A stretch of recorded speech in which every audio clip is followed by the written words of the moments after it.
Hey, welcome to my notary journey. If you want to pass the notary test to be a common notary or a loan signing agent or anything else that requires a notary and you want to make money doing it, and you want to pass the test the first time, like I said, you've come to the right place. Okay?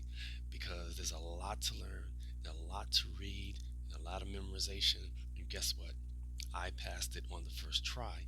So, what I want to do in my notary journey is help you pass the test, give you some of the tips, and also go over some of the information that you're going to most likely see on the test so that when you take the test, you've read it because you have to read, you've heard it from me, and then you've maybe read it again and took notes so that it's fresh in your mind. So when you go take that test, boom, you pass it the first time.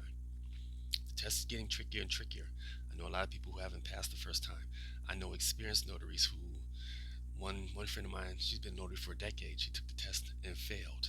Okay, so there's things you should know.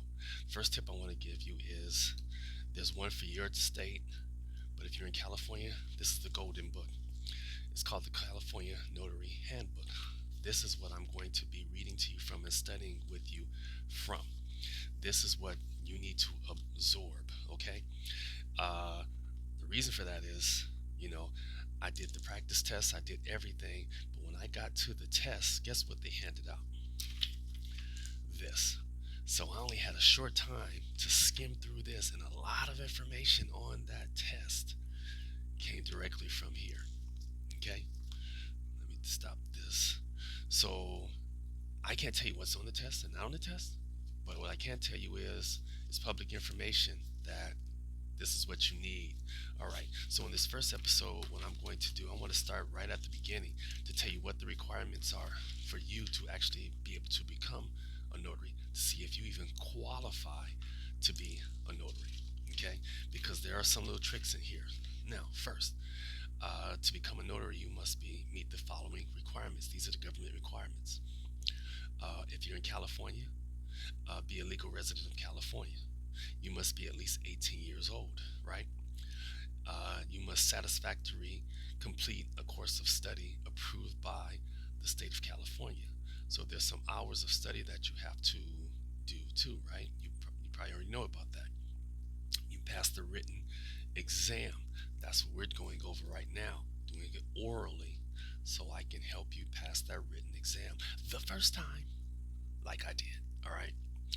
Kind of weird on camera, so I'll loosen up as we go along. Right now, I'm kind of stiff and just gonna tell you guys what you have to pass a background check.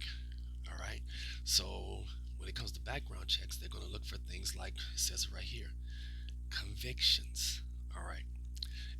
Applicants are required to disclose on their applications all arrest, pending convictions, including the ones that have been dismissed. If that doesn't apply to you, don't worry about it. But if it applies to you, you know who you are. Let's see. If you do not recall specifics about your arrest, you can contact California Department of Justice. Feel bad if you were arrested and this gets in the way of you making money, but it may not cancel you from being a notary. But if you don't tell them, it says here failure to disclose.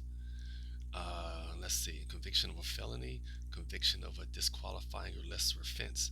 So if you don't disclose it, they find out, they're going to cancel you out anyway. Okay, so make sure you disclose that. Let's see. Oh, here's the number they said to call for the Department of Justice in case you don't remember the specifics about an arrest. It's air code 916 227 3849. 916 227 3849. All right, let's see. What else do you guys need to know?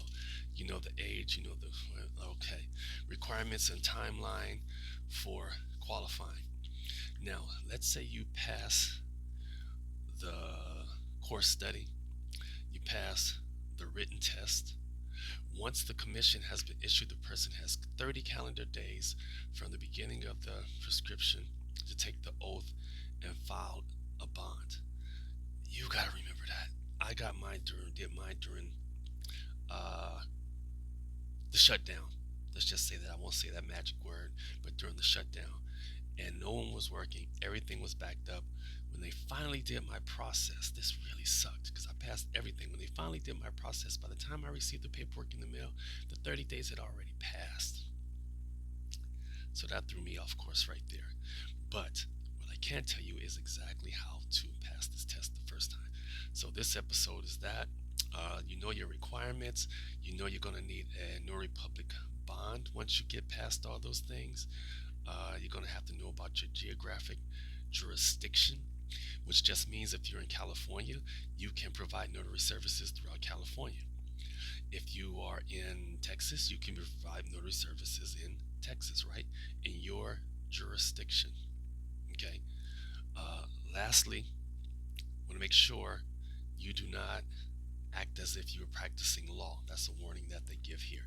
So that's just step one. I'll see you guys in video number two, where let me tell you what we'll talk about in video number two. We'll talk about, uh, let's see, specifically what a notary public bond is and requirements and time for limiting qualifications. All right. I hope this helps you.